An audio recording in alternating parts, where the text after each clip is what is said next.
Hello guys, welcome back to the channel. In this tutorial, I'm going to show you how to create to-do list in Google Sheets Mobile. So let's get started. Here I have created my table of to-do list, and the first thing we have to do is we can put checkbox to this column, to this checklist column. So we have to select the column like this, and we can click on this three dots button, then choose data validation, and on the criteria we can select checkbox, okay, and select the criteria and click on checkbox.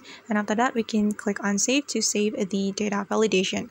Alright, and now the checkbox have been added to our column, and we're going to put conditional formatting to this to-do list column. So we have to select the column, then we can click on this A button and scroll down to find the conditional formatting. And this is the conditional formatting, and we can create a rule.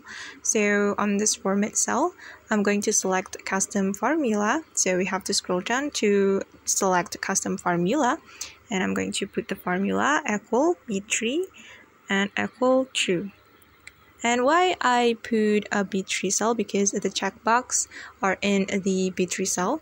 Then I'm going to put custom formatting style, so just tap on custom, and I'm going to put straight through.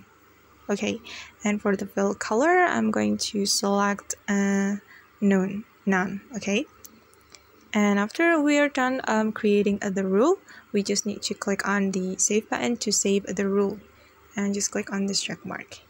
Okay, and now the conditional formatting has been added to our to-do list table, and let's just practice how the to-do list works. So we have to click on the checkbox after we have done our to-do list like this.